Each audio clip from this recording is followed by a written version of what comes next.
Hey. Welcome, Alaina. Hi. This is the most fun. Somebody just keeps popping up and we You just just like, say hi. That's the whole panel. We're just That's gonna the say whole call. Yeah. Okay, bye guys.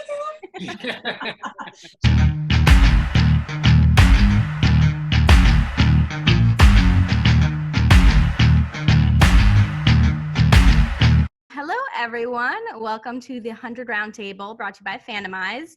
I've had the pleasure of speaking with the majority of you throughout these 7 seasons, but for those of you I haven't gotten a chance to talk with, I'm your host, Mackenzie Morell, and I'm super excited to share this virtual stage with all of you today. So first and foremost, how is everyone feeling as we rapidly approach the end? Is it surreal? Have we come to terms with it? I don't know, it feels, there were such long breaks in between the episodes that it's like, I'm really excited to watch them now. I want to see them. I've been waiting for these episodes forever because I haven't seen them. So it's like, I feel like it's time to watch them. You know, I think after the episodes are done, then something will hit me, some sort of emotional reservoir. Because usually when the last episode airs, then we would go back to work because that's the way it worked. We'd film, we'd watch, we'd go back to work. This year, it's done. And then it's done. And we're all jobless. We're all jobless. So then it's like... We normally be like right in this time period. This is like, this year was the first day of school I've had in 4 years. Because normally I've been going to film the 100 over this time. Yeah. So it was so trippy being like, oh, I go to school now? Oh, Stuck here. You're a normal kid. How It's is so- that it's so weird. in these normal times? Yeah. Classmates. Seamless abnormal time. Yeah. For me, I mean, I'm so new to the cast, so it's funny because Sachin, you were saying like to watch the episodes after so long after filming, and also because so much of it I'm not in personally, but also just such a big ensemble, it's really nice to see the other half of the script that sometimes I just forget about. Yeah, true. Yeah. Yeah. Yeah. Like, oh, there's a whole other storyline. We look forward to that every year, actually. That's cool about this show is that every year you're like, I want to see what they did because I had no idea. Yeah, even if you read it, it's like, it's so different on page than on screen. And so I honestly enjoy watching the other parts more than mine. It's like really hard for me to watch what I'm involved in. It's fun in a way, but it's difficult. And so it's fun to, piece it together and be like, oh, wow, this is a show. And like, You I weren't don't in know, the these know, you days, read I don't more. know if TV shows ever really end because they stream, right? Mm-hmm. There are some people who are just gonna yeah. pick it up tomorrow, and start in the beginning, and so, 20 years from now, we'll still run into someone at the supermarket and be like, I just started watching the 100. That's the cool thing about film and TV. Like you make something that lasts forever. That's scary. Wild. Yeah. With another show I was on, Supernatural, we get a lot of like teenage girls that are like 15 and they're like, oh, I love this show, and I'm like, oh my god, we started making it before you were born. That's so fascinating. That is, that's a run. Yeah. The beauty of it, people will be able to kind of rediscover it throughout the year. So if they weren't, a fan once it, originally aired, you're going to get people who are going to pop in on social media and say, hey, I just started watching the 100, you're in it.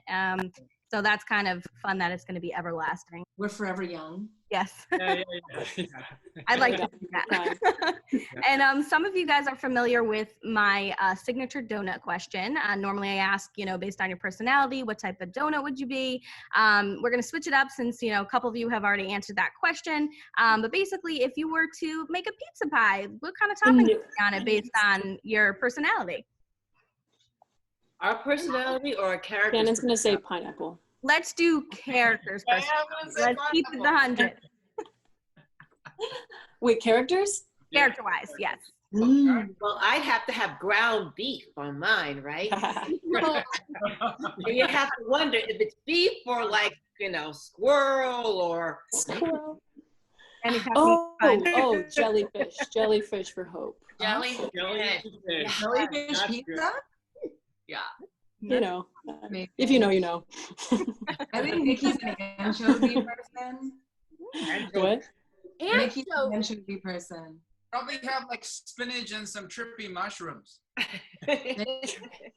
Yeah, I think so. That'd be Jordan. Jackson's a Very cheese pizza. enlightened. You just a 3-piece Straight pizza. up. It's delicious. It's nice. It's always there for you. But sometimes you'll have pepperoni. I think Echo would definitely have some strong flavors on her pizza, like I don't know, I think spicy for sure, and some mushrooms and some arugula. Yeah, something spicy and like powerful, flavorful. I'm hungry now. Legit. Me too. Everybody has to order their Can I say characters shit? and eat it. That'd be good exercise. Right? Let's kick it off to Adina. We got to see a glimpse of Indra's past this season. Was her backstory always established by the writers, or something that you had to envision throughout the years to kind of play this character? I think I made it up, throughout the years, making up my backstory because, sometimes you get a lot of Indra, and sometimes you got a little bit of Indra. Mm-hmm. So, we kind of had to make it up as we went along. Let's go with Alaina. What do you think Nikki's childhood was like, and what might have, driven her to choose the life that she chose before the apocalypse? Wow. I never thought about that. I don't know. They were very like Bonnie and Clyde, Nikki and Hatch. So I feel like she grew up in the South, maybe.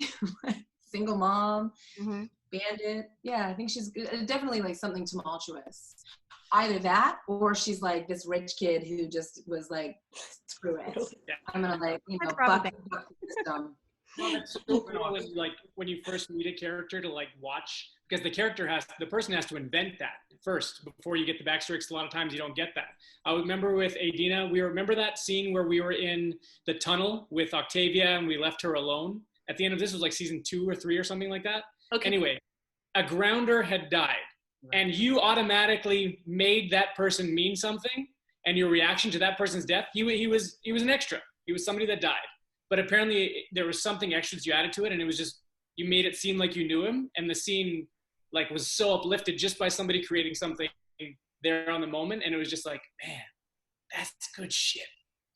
Thank you. But then Gaia thought that that was her father because he was Asian. Cool. And I remember her and I kind of having a little bit of a fight about this because I thought my children were adopted because Adina built her family through adoptions. I was like, Indra, the kids were adopted. And she was like, no, you have to be my biological mother. And then I said, we don't have to agree on this, whatever works for you, works for you, whatever works for me, works for me. We don't have to agree on our backstory unless a line comes up in the script. So, because I just didn't see Indra getting laid by anybody, you know what I'm saying? Damn, I do. I think she's done where she just made her own children. I find my children. Yeah. I like that. Did anybody else feel like their characters oftentimes knew more than they did? All the time. Oh. There's always a sense of I was always going up to the writers and I'm like, I think he knows more than I do. Who's this Oh, yeah. man. I tried and I even watched the show, but I was like, I don't understand. But then it all, I got some answers because the writers knew more than I did. I mean, kind of speaking about writers knowing more than you guys do, does anyone actually understand how the anomaly works, or are you guys just kind of in the dark like us, just kind of figuring out the timelines and what's really happening, how old people are, where are we? And no spoilers. No spoilers. But when you're doing the show, do you kind of have a grasp on the anomaly and like what? Well, it kind of like is and where it's taking you. Like I think as the show went on, the more you learn, but you have to make a decision as a character early on, and you either find that it's close to the truth, the writer's truth, or not, and you have to adapt on the spot. Yeah. But yeah, that was the case when it came to the anomaly. It was just kind of like a mystery to all of us, and sometimes it's a mystery to the character too, which makes it easy because then it can be this literal anomaly, but yeah, it just, you learned more and more as you got each script. And is it easier for you guys to like not know where the characters are going, or would you rather no know what's headed? I would rather know everything. Yeah, for sure. Just a lot of stuff changes. as it goes on. So it's so funny on this show. I think part of the stress that the audience feels when they watch it during the seasons is the fact that we are like, okay, I hope this makes sense. And then they're feeling that, you know, that tension that we are bringing, that because we actually feel tension. I think it really heightens the moment, because literally we're sitting there being like, hope this makes sense. And I think as people rewatch it and pick up on things, I think slowly as you continue, you kind of pick up on new things and like, oh, that does make sense now, or, you know, I didn't understand it, but now I do. So that's kind of the beauty of rewatching it and people getting to just enjoy it as the years go on. Yeah.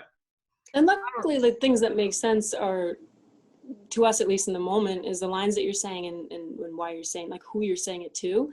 As an actor, that's what that has to make sense, and those are really like the crux of any show, you know. It's like the truth between characters and the relationship.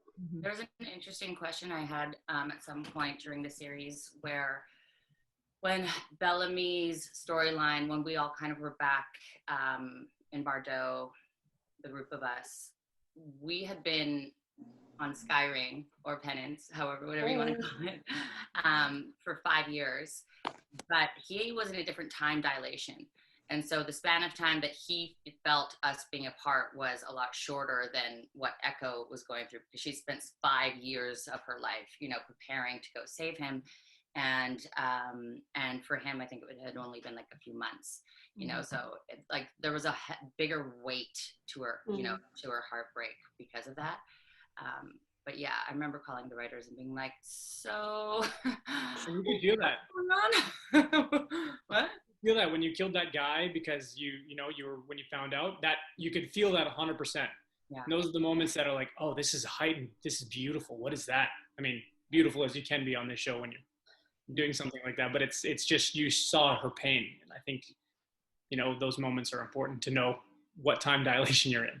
Yeah. Time is so important as an actor, knowing where you are, especially I'm realizing, because this is my first TV gig, like knowing where you are in the script, whether or not there's time dilation involved, like knowing where you are, where you came from and where you're going is so important, because they film it out of order. And I didn't really realize how hard that is. And I watch it sometimes and I'm like, oh yeah, I didn't really know. Now that I see it edited together, clearly I didn't have a well enough sense that I was coming from there. And I'm carrying that into this scene. So that's hard enough. And then, yeah, adding time dilation made it tricky, but what a cool challenge. I don't know if you guys always do this, but this season it felt like there was a lot of like episodes out of order, not just obviously the way shooting, but the episodes were like, I was like, what? Towards the mid end, I feel like we switched like 4 of them. Yeah, there was a big swap. All out of order. That happens sometimes. Like sometimes we'll be, I remember one year, I can't remember what year it was, we were filming episode 1 still during episode 7. Oh yeah. You know, it was like, oh yeah, today we're filming episode 7 and then part of episode 1 still. And we're like, what? But like pickups or rewrites? Just things we didn't film or didn't get to, or things that had to be adjusted, location, whatever the case may be. Yeah, your actor's availability. Yeah, exactly. That too. There's always stuff going on. That's a big one on that show, just because there's so many characters and they don't have everyone in first position. Yeah, exactly. So it's just, yeah, constantly. I think that's a thing that you have to. My advice to everybody when new people come to the show, I think I gave this advice to Shelby and Shannon. I said, the moment you get it, learn it. Yeah, you told me that too. Yeah. You might have to. You'll get it, and you think you have a week. You might have to do it the day you're on set. You know, like and because things change so much. Learn it the best you can and understand it, just so you have it in your brain. So that when it changes inevitably and you're filming tomorrow morning, your big cry scene, that you're ready. That happened to me once, where it was just like I literally was learning something right before we shot it. And I've never, ever experienced anything like that with theater. And it was terrifying. But it lit this thing under my ass, which was like, pulled me so directly into the present moment.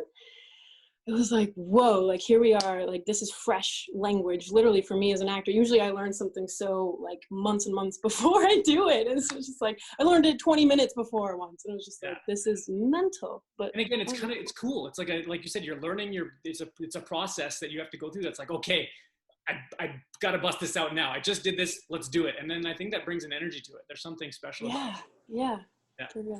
They keep doing that in screen tests. I don't know about you guys, but like the last handful of screen tests I've done, they throw a scene at you like the night before. and you're like, come on.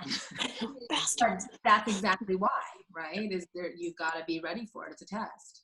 Yeah. Exactly. Yeah. Might be at that point you already have the job, but anyways, that's a whole nother story. And now this is kind of a loaded question, but is your character's ending what you thought it would be or what you envisioned? Without spoilers, obviously. Ooh. Careful, Lola. I practiced a lot as to what I can say. I feel like,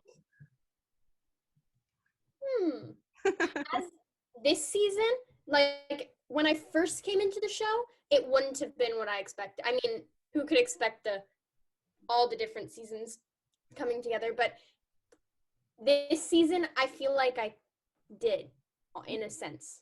Yeah, but I'm not saying anything else. Good job. No spoilers. I didn't have any expectations, to be honest.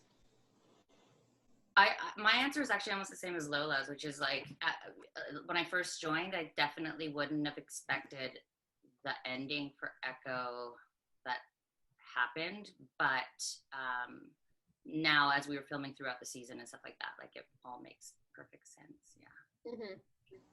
I can't remember anything pre-COVID. You're like, I don't remember what I thought. And then I had an idea of what happened in the world, and then RPG died, and I was like, I don't remember. I know. I don't remember shit. Yeah. What's up, what's down? Help me. But now is definitely a good time. I mean, you guys in the position that you're in to use that as a stepping stone to get people to vote, to just, take some action, because without action, we're obviously going to be in worse off than we are right now. Especially It just truly made me love this cast. Watching everybody, how they've responded to stuff. It makes me love you guys even more. That's all. That's just like, that is it. And now I've enjoyed many conversations with Sachin, regarding positive fans and just encounters, throughout the years, especially at conventions. Can any of you tell me like what your most memorable fan encounter is, whether on social media, at a convention, something that might have stuck with you throughout the years? This just happened like 2 days ago. Fresh. I was in the grocery store, and because we go in mask now, I really don't care about what I look like. I figure no one knows who I am. All I am doing is covering up things that you're supposed to cover up when you're in public. My vagina and my breasts are covered, my nose, my mouth. I had high water pants on. I had mesh socks. I looked like a bum, but I thought no one knows who I am. I don't care. I'm not looking for people. I'm just go in, get the milk, get out. And I'm online, and a person goes, "Hey, Dina!" And they also had a mask on. And I was honest. I said, "I'm sorry, I don't recognize you." And they went on about how they were just watching the 100 last night, and they're so excited, And I just said, "Thank you very much for watching." And but I thought, oh man, the gig is up. I guess I got to go looking outside halfway decent, because from here up. No. Did you get like a face shield? Someone else's face. You could see out, but they can't see in. Yeah. So I just was like, yeah, thanks for watching. Yeah. I sometimes have the mask and my sunglasses, not because I think I'll be recognized, but just because like I don't want to be seen. Like sunglasses and the mask and this hat, and I'm just like, that's how I'm comfortable going outside. Yesterday, I got to see this guy who plays Jordan on the 100, and I was kind of fangirling, so that was really exciting for me. Catching up with the tape was a great day. Yeah. Oh, nice. Jess told this story at Unity Days. We go to Mexico, we land, we go pick up my mom for dinner, go for dinner, and we're sitting, like, we had like this big conversation about where in the restaurant we wanted to sit. And then I was like, let's sit close to the road. It's like, just can see, all the action in the street, and it will be nice and more kind of open air. And so we do, and we're literally sitting there for like 15 minutes, and Jess is in that moment asking like, so how safe is it here? And we're like, oh, it's so safe. It's like, it's the safest. And 2 minutes later, there's some violence that happened. Some like guns went off and everybody like runs to the back of the restaurant and people are like freaking out and chairs are flying and like nobody knows what's going on. And we're just like scared in the back. And then like one girl's like, are you on the 100? Me and Jess we're both freaking out. We're like, yeah. And then she's like, and then like Jess is like, yeah, Tass, do something. I don't know what to do. Like, she's like, can I have a photo? And we're like, do something. Don't you have a bow and arrow somewhere? yeah, I'm just always so impressed. I haven't encountered too much with the 100, but from other shows that I've done, I'm just so impressed with the fan arts and like how creative, talented fandoms are, and like it's so beautiful to me, like what inspires people. And I'm just always impressed how people show up for us and how they, you know, genuinely support us in so many ways. So it was so nice for me to walk into this family. I've joined a lot of shows really late in later seasons, and it's like walking into a family. And it feels the same way with the fandom. So when you walk into, you know, this fandom that's just so loving and embracing, it's beautiful. Everybody that's showing up on this show, we've been so lucky that like just watching over the years, you know, from an outside observer, you're just seeing all these people show up that just fit in like a glove and are such great humans on top of that. They make it so exciting to come to set and be on set. And that is the whole thing, you know, go to work with beautiful people like that. And so I just think we've been blessed by the people that have been added on the show over the course of years, because they've become friends for life. And that is, I think, a rarity. Not that I have enough experience to say it's not a rarity, but I just think it's such a beautiful thing. Remember what I said to you when I got cast? I was like, this means we get to tour all over the world for the rest of our lives. Yeah, exactly. And like, that's the truth. You're just seeing these great people, and then you're connected. Like Adina said, it's there forever. You're connected forever. Why not be connected with these lovely humans who just make the day better? It's great. Best family. But there was that one time, I don't know which season it was, there was a background artist who kind of flipped out. Remember that? Background artist. You know what? Sometimes when you're filming outside in the cold, I guess to get to somebody. Yeah. And it was like many hours that they were out. And I didn't see what happened because I was inside. But one particular background artist kind of flipped out and threw keys. And remember that? I don't remember that at all. I can't remember what. I was there, but I can't remember anything about it. But I remember that. I think he had to physically be taken down. Wow. Yeah. Wow. I've never seen a background go method on the 100. Was he a grounder? Total grounder. Total method. Yeah. Yeah. Yeah, and Alaina, you're totally right that it's just like, because we're so interactive with the fans, getting to see all the stuff that they draw and they do and they create for us, it's so beautiful. Like what kind of life we're living in right now, where you get to be so interactive with people that care about the show that you're on. It's just great. And all the edits too that have like the cool music and the effects, and you just go like, make you feel like a rock star. Yeah. It's so bad. I also feel like you got to do something more besides just put a little heart emoji. Like I should write a page like, thank you. Yeah. Thank you for taking the time. Exactly. My God, the energy. That artwork. It's not enough.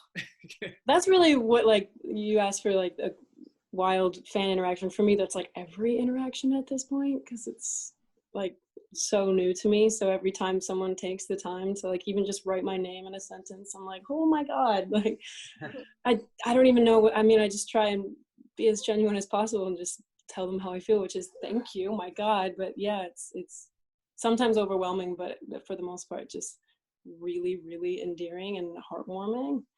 And of course, the fandom is probably one of the most passionate fandom that any of you guys have been in, any of us, as fans, writers, anything like that. So it's definitely nice to see that you guys are appreciative of the fans and kind of the time that they spend, making the fan art, the video editing, taking the time to say, hey, you helped me, or whatever it is. So that's really nice to hear.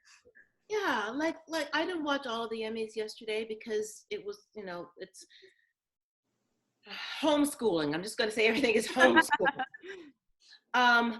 But the one thing that Jimmy Kimmel said that I appreciate with everything that we've lost this year with COVID, the one thing that we still had was television, where we can go with television and I cannot tell you how many times someone has said, I watch your show with my mom. I watched your show with my dad. Our family watches your show together. And it makes me feel like honored that some special bond that those, people had, I got to be a part of. So that makes me feel like, life was worthwhile. And just pure entertainment right now is a hot commodity, and it means more than just frivolity. Like it gives people a sense of escape in a time where that's really necessary. Like, and getting with your family to watch something so you don't have to think about what's going on. Like, that has a currency, and we are a part of it because we're fucking lucky. We're extremely lucky about right the perfect time we ended filming, because it was like right before everything went. Well, there was a pickup on the Monday that they switched to the Saturday. And that part got canceled. That was because of COVID, or? Yeah, it was just in case. And then the world shut down on the Monday. Yeah, it was insane. Perfect timing, though. Got everything. Got so lucky. Yeah. I also just wanted to say, so Adina, my kids are like huge Outer Banks fans. So this show is also giving me like a lot of love from my kids because I know them. I am also a huge Outer Banks fan. I just went for it. Thank you. Yeah. But when I was interviewed for the Outer Banks, I just basically said, I'm just doing Indra on the water. Oh, you killed it. You killed it. Thank you. Amazing. But that's also it. Like, my kids are now of the age where they can watch TV, and I think that's really sweet because I get a lot of fans, the same thing, they come up to me and they're like, man, I watched your show, Friday nights for the family night, we watch the shows and blah, blah, blah. And now I watch these shows with my kids, or my kids are fans of people that I know. Like, for example, my daughter Charlie loves The 100. She started watching it when I got on the show. Louisa's her favorite character. So one time I was like, hey, can you read my lines with me for tomorrow? And I like handed her my script, and she goes, I get to be a Maury? Oh my God, no offense, Mom, but she's my favorite. Preach. So cute. That's so cute. Yeah. My daughter saw a little clip of me once with a lot of blood, and she's still haunted by that. And my son doesn't watch because he doesn't think I'm anything special, which is fine. But the books, he loves the books. And cool. Oh. My brother read the books. How close to the books is the show? Indra's not in the books. Not close at all. Okay. Very, very different direction. The books are in their own kind of world, and the show kind of went a completely different, which is good. You got the fans of the books, you have the fans of the show, you have some that mingle, you have some that will not, but for the most part, it's very different. I've never heard anything like it where the book was about to come out. They knew the concept of the book, and so they wrote the concept of the book into the TV show with some similar characters, and then the book came out. And so the stories are not at all in conjunction with each other, besides kind of character names and maybe a little bit about them here and there, but it was concept based, and I've never heard that before, but how cool is that? We're gonna get kind of go down memory lane for a hot second. This one's for Sachin. Now that we're kind of nearing the end of everyone's journey, do you think that Abby would be proud of Jackson? Whoa. Wow. That got me a little emotional. I think Abby would always find a way to be proud of him. She would always try to make him feel like he was doing the best job that he could do, because that's what he always tried to do. He just tried to do the best job for everybody that he could. And she was such a good support of him because she knew that, he just wanted to help. He wanted to be there for everybody and do everything that he could. And she was never, no matter what he did, no matter when he took the chip, no matter things that he did that she might have disagreed with, she understood why he did it, because she knew in his heart it was only to help people. So I think Abby, being the beautiful person that she was, would always show him that she was proud. In terms of like newer characters, obviously Shannon, your character of Jordan, he obviously doesn't believe in Bardo's plan, for this literal war to end all wars. Do you think he saw what he saw when he was adjusted? Do you think this kind of contributes to the fact that, he thinks this, war is all BS? Yeah, there's definitely stuff in what he saw that is a big part of his character's journey through the season.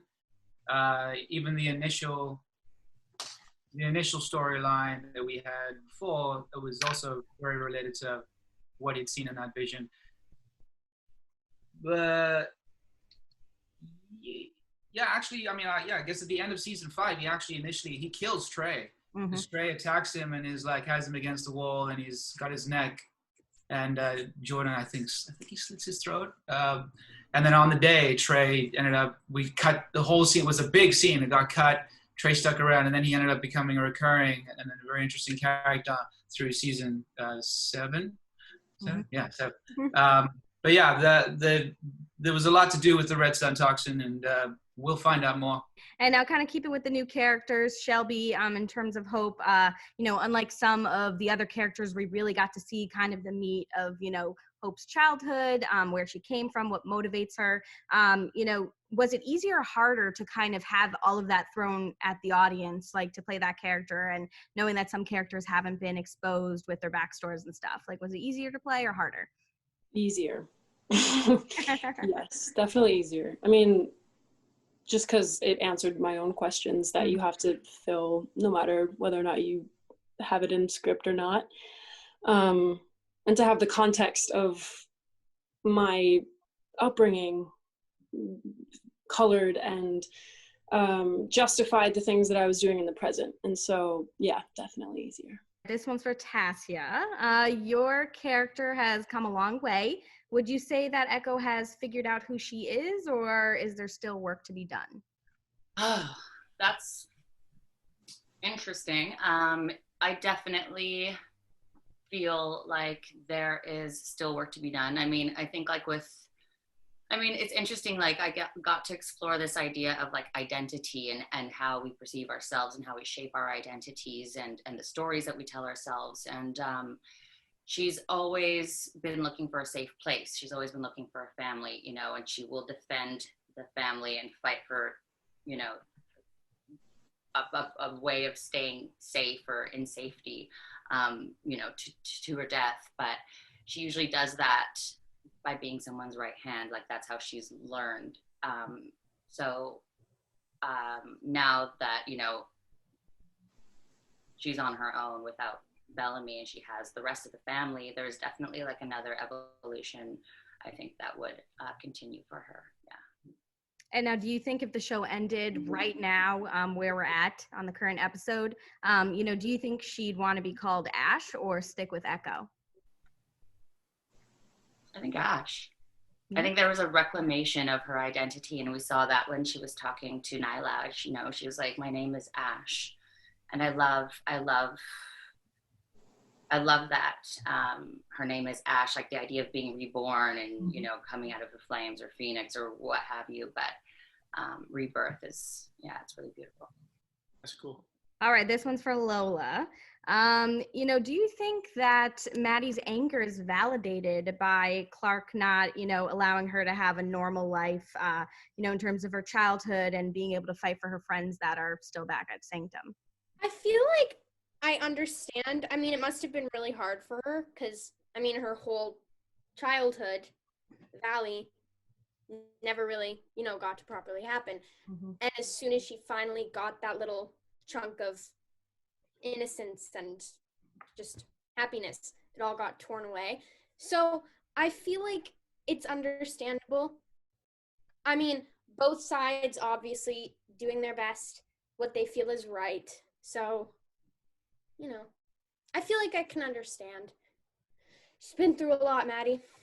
And is it frustrating, for the character? Because obviously, she has this whole other life. She has these friends that she, wants to take care of on Sanctum, and Clark's kind of making the decisions for her. And obviously we see, Madi is reclaiming kind of her power and has, taken herself to Bardo, and we'll see how that plays out. But, it's kind of, it has to stink for like your mother, your motherly character or whatever to make these decisions for you when you want to do the right thing, essentially. Mm-hmm. I feel like definitely the control aspect of it is really big for her. Mm-hmm. You can definitely see in the way that how happy she was going to play soccer with her friends and out in the schoolyard, and that she was super happy. And I feel like she loved not having the weight of such adult responsibilities on her shoulders. Mm-hmm. And then as soon as she got brought back and all these choices that were made, not by her, kind of just all crumbled down again. Mm-hmm. So yeah, I feel like there's definitely a lot of frustration and built up anger in her, but we'll see where that takes her. We'll see how that unfolds. Kind of kicking it with the mother-daughter bonding kind of situation. We're going to pass it over to Adina. Octavia and Indra have formed a strong bond over the years. Most would say it's a mother-daughter bond. Do you believe that her interest in Octavia ultimately hurt that relationship with Gaia, her actual daughter? Probably, because I think if Indra had to pick if she was a mother first or a soldier first, she would pick soldier first. Mm-hmm. So, duty. So yes, another thing for Adina, mother, to feel guilty about. but I agree with that. I think that she picked her duty first, and the chips fall where they may. Mm-hmm. And I mean, there was some sort of resolution or understanding between, Indra and Gaia in the recent episode. So hopefully that means there is some, reconciliation and resolution to that relationship, and we can see that unfold as the season goes. We shall see. But I guess also as a mother, everything else is easier than parenting. That's a mic drop. Right? We're done. We're done with the conversation. We're good. Motherhood. That's all that matters. Everybody else was slowly nodding. Alaina was like, yeah. No. Unfortunately, I don't have any children. I just have a niece, so I can't really speak to anything about that. Tasya's on the other screen beside Lola being like, yeah. because kids, they push you, they push buttons that are impossible to be rational about. So with work and everything else, you can try to become rational, but with those buttons that are pushed, it's sometimes out of your control. So, yep, it's easier just to stick with the job. Thinking my head as a kid, yep. I'll head in the D. Sounds about right. This one is for Alaina. Nikki had the chance to kill Raven. We thought that was going to be that moment, but she, spared her. What do you think that says about her character, that she chose not to take revenge after she'd been craving it for so long? I really feel like that was a in the moment decision for Nikki. Mm-hmm. I think she was so overcome with grief. And what I really was trying to do with Nikki from the very beginning was seek empathy from the audience, because she was hurt, she was broken. And oftentimes women are written very, I play a lot of strong superhero-y type women. And a lot of times they lack vulnerability. Mm-hmm. And so I always try to find moments of distraught or okay,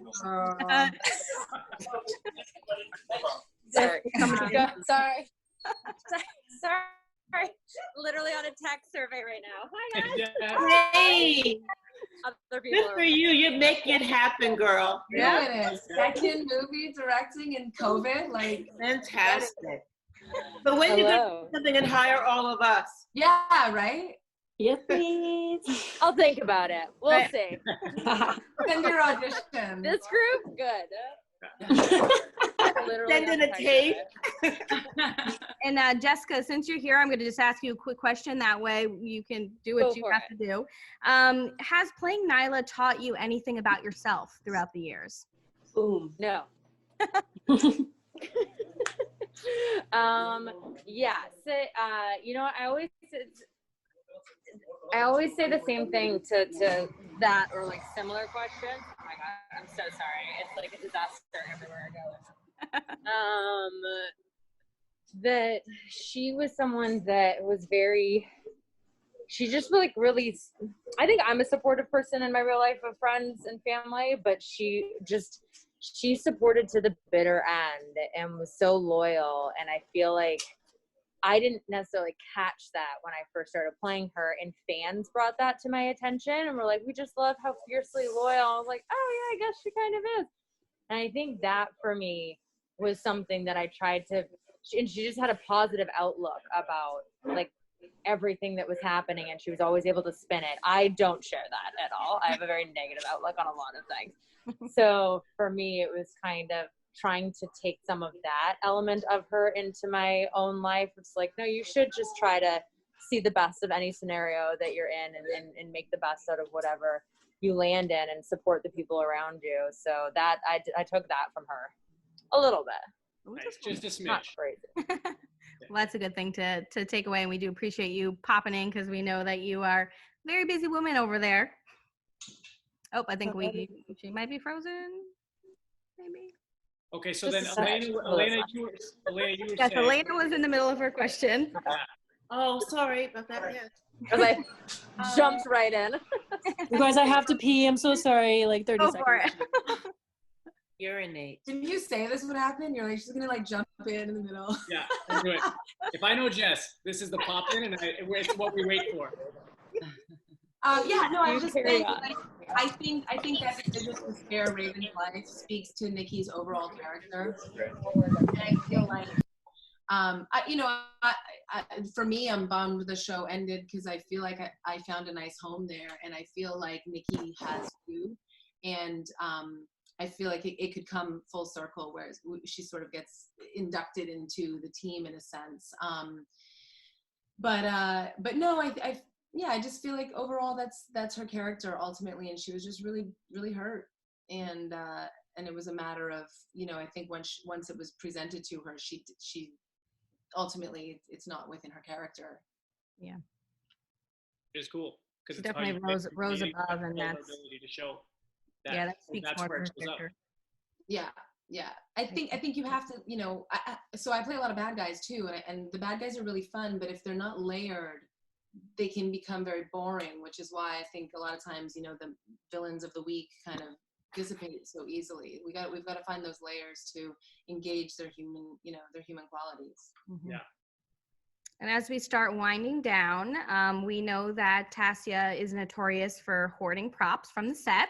Anyone else fighting over a prop that they loved and wished that they had snagged, like something that they're just dying to have? A lot of like clothes. I kept one of the gems from my hair in season 5. Ooh. I still have this like little circle thing that used to be in my hair. Oh yeah, I have the Trust Bellamy note, like one of the first ones that we used, Wow. like filled with blood still. Oh. It's a good one. I think I have. I took one day by accident. I thought it was in here. Accident. Yeah, Accident. my mask, like, remember we were wearing those like face coverings, and I had it in my car, and then like COVID hit, and I used it as my COVID mask for like the first like 2 months of quarantine. Sweet. That's I was like, thank you, Nikki. But I still have it. The only thing, what I normally collect is my chair backs, and because it's such a big cast, there's not a lot, like no one has like an actual proper chair back on this show. Oh, wait, guys. Yeah, Don't you have them, Tasya? Yeah, I have a bunch. Right. Not the embroidered ones though. Adina, I think I have yours. Shannon, I have yours. I might have chair back. Yeah, I grabbed because I had to go back the next day. Oh. Because I left my orthotics and my set shoes, and I went, to grab that, and then I was like, wait a second, I should probably get a bunch of these for everybody. So like they just gave me like a stack. Oh. You have one that says cast. Can I have it? Yeah. This is why having Tasya in your life is really convenient. And honestly, going back for her orthotics is the most Tasya thing I've ever heard. I know, I didn't say anything. I'm glad you did. If Canada ever lets me back in, I'd love to get it. And I'd love to go back to Canada. Yeah. Yeah. They don't let us in anymore. Yeah, we'd all like to go to Canada. Fair enough. When Jess puts us in a movie, we'll all have to work together again. There you go. Yeah, Jess. I'm working on it. How many movies is this now, Jess? After No 100? pressure. No, pressure. Peer Second. pressure. Your second movie after 100 already? That's crazy. After, yeah. Let it die. I'm in Kelowna. Look how beautiful. Oh. Is it Oh, classic Buckerfield. I miss the my mountains. AD and my DP? Buckerfields. You know Buckerfields. Yeah, classic. I got a jacket that I hope will look cool, with some boots, and I got some wall hangings that looked really great in the wall on set. It was part of Sanctum, but I haven't really found a place in my home. I like to snag little bits from different shows so that when I'm back in my space, I can look at it and go, oh, but I haven't found a spot for it yet. Yeah, I have a spoon from when we ate jellyfish. It's like a carved out wooden spoon that you really can't use, but it's a spoon and I have it. And there's the most Shelby thing you've ever heard. I remember I won't argue with that. in between takes when we were filming in the Great Hall, I was just like standing and I like started fiddling and like picking at the walls but completely by accident. I didn't mean for this to happen. One of the like gems, like the crystals that are put on the Great Wall, fell off and I didn't know what to do with it. So I put it like in my jacket or in my shirt and I think I still have it. This little like, piece of the wall that fell off. So I have that. I want like a fan to go through every episode and find where it's missing in continuity. Yeah. I'm sure that's somewhere on the internet. I think season 6. That's all I can remember. I think.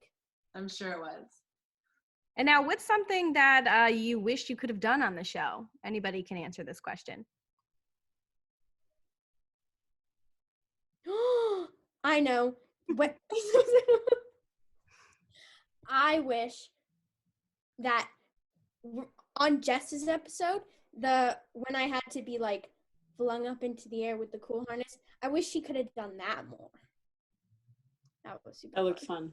That was so fun. Yeah, flying is always cool. Yeah. Action scenes. Super cool. Yeah, is that everybody's answer? Everybody just wishes they could fly. Flying? More action, more flying. Superhero powers? I wish I had super strength on the 100. Whoa. I let Lola fly. Yeah. Remember that was literally the time of my life. Oh, that was so fun. I love it. And now, what do you guys hope the legacy of the 100 is after 7 years? It's very bittersweet that it's coming to an end. Some of you have been here from the beginning. Some of you came in obviously late to the game, but still the impact is there. So what do you hope that people take away from the show once it ends? I feel like that's up to the audience. They can take certain pieces of it and, as Shelby said, up to the audience, do what they would like with it. But Yeah. super meaningful and a great family. So probably realize that too. Mm-hmm. Yeah, just a good group of people working together. Yeah. I think.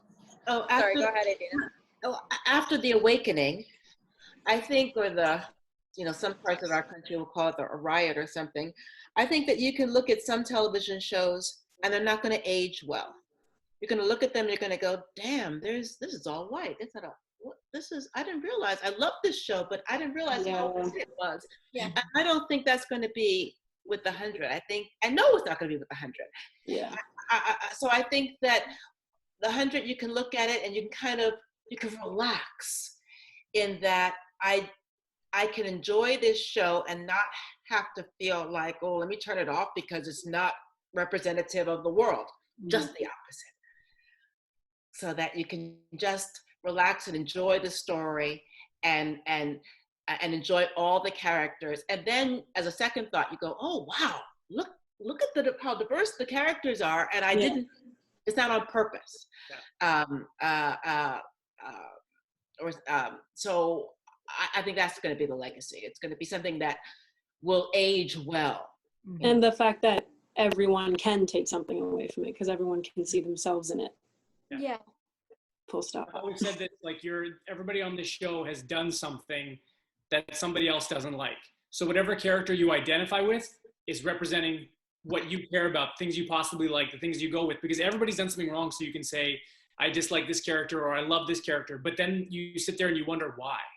Why do you love this one over this one, even though you've both done things? And along with that, every season is so different that you can watch like your favorite seasons and know it's like its own idea and story and representative of something for you. It's just such a different show that exists out there that you can take so much from it, and whatever you take from it that you've watched it for this long for or that you've appreciated for is such a beautiful thing because there's so much to unpack, you know?